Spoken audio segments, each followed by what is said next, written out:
بسم اللہ الرحمن الرحیم۔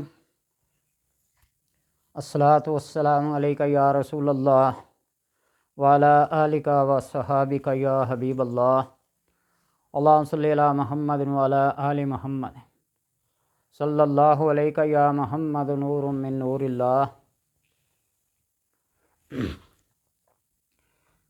اللہ تبارک و تعالیٰ کے کلام اور اس کے اسماء میں ایسی برکتیں، ایسی فضیلتیں ہیں کہ بندے کی عقل دنگ اور حیران رہ جاتی ہے۔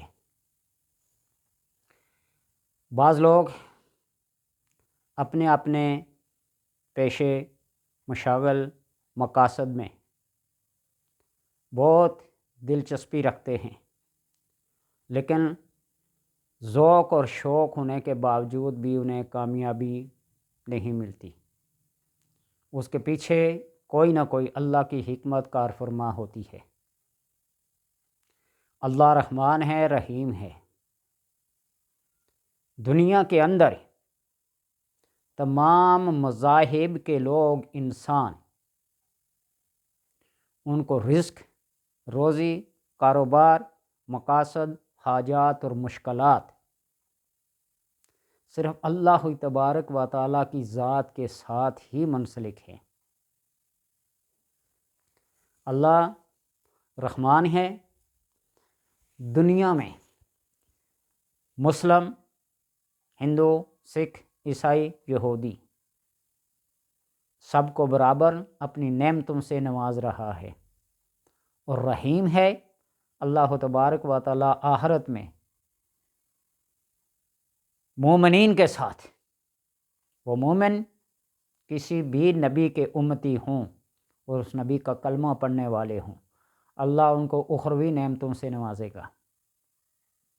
اور بعض اس کی ایسی حکمتیں ہیں کہ جو اس نے لٹکائی ہوئی رکھی ہوتی ہیں کہ بندہ یہ کام کرے گا، ایسے دعا کرے گا، یہ کلام پڑھے گا، یہ ہیلہ، یہ وسیلہ، یہ اسباب اپنائے گا تو اس کا یہ کام ہوگا۔ جو بندہ کھیتی باڑی سے متعلق معلومات جانتا ہے اور باوجود اس کے محنت کے اس کو وہ پھل حاصل نہیں ہوتا جو حاصل کرنا چاہتا ہے۔ انسان نکاح کرتا ہے، شادی کرتا ہے، اولاد کے حصول کے لیے سب کچھ کر گزرتا ہے، لیکن اللہ اس کو اس نعمت سے نہیں نوازتا۔ تو ان سارے اسباب کو، ذرائع کو مد نظر رکھتے ہوئے سورہ مریم اس کو پڑھیں۔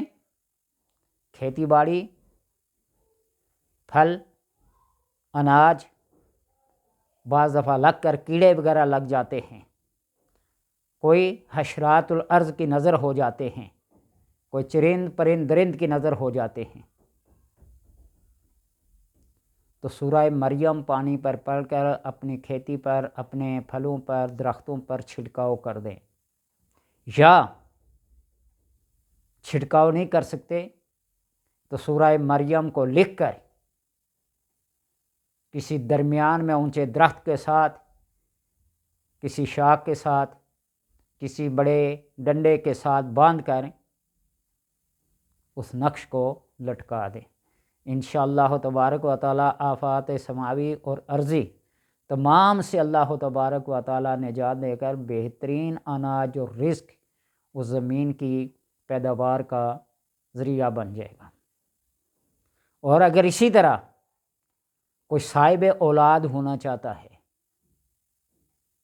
تمام ڈاکٹر، حکیم، طبیب عاجز آ چکے ہیں، سورہ مریم کسی بھی کھانے کی چیز پر، کھجور، کشمش، چھوہارا یا کوئی بھی چیز کھانے کی نہ ہو، پانی پر ہی دم کر کے رات کو سوتے وقت پی لے، اور اگر فرصت ملے فجر کی نماز کے بعد بھی سورہ مریم کو پڑھ کر اپنے اوپر دم کر لے اور کسی پانی وغیرہ کھانے پینے کی چیز پر دم کر کے کھا پی لے تو اللہ تبارک و تعالیٰ اس کو بھی بار آور پھل دے گا، اولاد کی نعمت سے نوازے گا۔ اور اس کے علاوہ جتنی بھی ضروریات زندگی ہیں مایوسی کی حد تک پھیل جائیں، سورہ مریم ایک بہترین ذریعہ ہے۔ بعض آیات، بعض الفاظ اور بعض مفاہیم اور معانی ایسے ہوتے ہیں کہ انسان کے مردہ عقیدہ کو بھی جلا بخش دیتے ہیں۔ جس طرح حضرت مریم علیہ السلام کو جب حمل ہوا، پریشان ہوئی، گھر سے دور آبادی ویرانے میں چلی گئی۔ وہاں جا کر جب حضرت عیسیٰ علیہ السلام کی ولادت ہوئی، پریشان ہوئی، کھانے پینے کا بندوبست، سامان ضروریات زندگی کہاں سے میسر ہوگا؟ اللہ تبارک و تعالیٰ کی بارگاہ میں بس التجا کی تو اللہ نے فرمایا حضی علیک بجذع النخلہ تساقط علیک رطبا جنیا، کھجور کے تنے کو پکڑ کر اس کو حرکت دو، رطبا جنیا، بہترین تر و تازہ کھجوریں اللہ تمہیں دے گا۔ اور ویسے بھی جب وہ بیت المقدس کی خدمت پہ مامور تھی تو اللہ تبارک و تعالی ہر موسم کے پھل، رزق ان کو مہیا کرتا تھا۔ حضرت زکریا علیہ السلام بھی دیکھ کر پوچھنے پہ مجبور ہو گئے، یا مریم انا لک ھذا قالت ھو من عند اللہ ان اللہ یرزق من یشاء بغیر حساب۔ تو وہ جو کھجور کے تنے کو پکڑ کر ہلایا تو اللہ تبارک و تعالیٰ نے تر و تازہ کھجوریں ان کی جولی کے اندر ان کے سامنے گرا دی۔ آج بڑے سے بڑا طاقتور، تنو مند اور اپنے آپ کو پہلوان ٹائپ سمجھنے والا وہ کھجور کے تنے کو پکڑ کر ذرا حرکت دے نا، میں دیکھوں کہ اس کے اوپر کھجوریں گریں۔ کھجور تو کھجور کسی عام درخت کے تنے کو، شاخوں کو چھوڑیں، کسی عام درخت کے تنے کو پکڑ کر وہ ہلائے اور پھل گرنا شروع ہو جائیں۔ یہ سوائے اللہ تبارک و تعالیٰ کی قدرت اور اس کی حکمت کے میسر نہیں۔ تو ایسے ہی نا امیدی کی عالم میں بندہ جب ہر طرف سے نا امید اور مایوس ہو جائے تو پھر سورہ مریم کا سہارا لے۔ اللہ تبارک و تعالیٰ ایسے معجزات، ایسی حکمتیں اور ایسی اپنی قدرتیں دکھائے گا کہ بندہ سوچنے پہ مجبور ہو جائے گا۔ حضرت معین الدین چشتی اجمیری رحمۃ اللہ تعالی کہتے ہیں، روایات میں آتا بہت آخری عمر میں جا کے شادی کی، وہ بھی خواب میں کسی نے بشارت دی، حکم دیا۔ بہرحال شادی سے پہلے وہ جس چیز کا ارادہ کرتے تھے ہر چیز ان کو میسر ہوتی تھی۔ یہ میرے پاس کتاب ہے اخبار الاخیار شیخ عبدالحق محدث دہلوی کی، اس میں یہ لکھا ہوا ہے۔ اور جب بچے ہوئے تو انہیں رزق روزی کے لیے بڑی تگ و دو کرنی پڑی۔ ان کا کوئی ہم اثر تھا، ان سے کہ کہنے لگے اولاد سے پہلے تو مجھے کسی قسم کی کوئی دقت، کوئی پریشانی نہیں ہوتی تھی، اب حصول معاش کے لیے ذریعہ معاش اور گھریلو اخراجات کو چلانا بہت مشکل ہو گیا ہے۔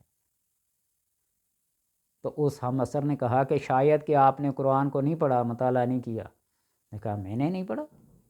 نے کہا پڑھا ہوتا، غور کیا ہوتا تو یہ آپ گلہ نہ کرتے، شکوہ نہ کرتے۔ حضرت مریم علیہ السلام ہی کی مثال دی کہ ان کے بھی عیسیٰ علیہ السلام کی ولادت سے پہلے اللہ تبارک و تعالیٰ نے ہر قسم کی نعمت سے بلا مشقت، بغیر محنت کے عطا کرتا۔ اور جب عیسیٰ علیہ السلام کی ولادت ہوئی تو پہلے دن سے ہی مشقت کرنا پڑی، کھجور کے تنے کو پکڑ کر۔ اولاد کے پالنے کے لیے، ان کی تربیت اور پرورش کے لیے بڑے پاپڑ بیلنے پڑتے ہیں۔ اپنی زندگی کی ہر سہولت کو، آسائش کو، آرائش کو بالائے طاق رکھتے ہوئے کڑکتی جلتی دھوپ میں بھی محنت اور مزدوری کرنی پڑتی ہے۔ تو اس لیے اپنی اولاد کے تربیت اور تعلیم اور پرورش کے لیے سورہ مریم کا سہارا لیں۔ اللہ تبارک و تعالیٰ ایسے اسباب پیدا کر دے گا کہ انسان جب اپناتا ہے تو گلہ شکوہ اس کی زبان سے جاتا رہتا ہے۔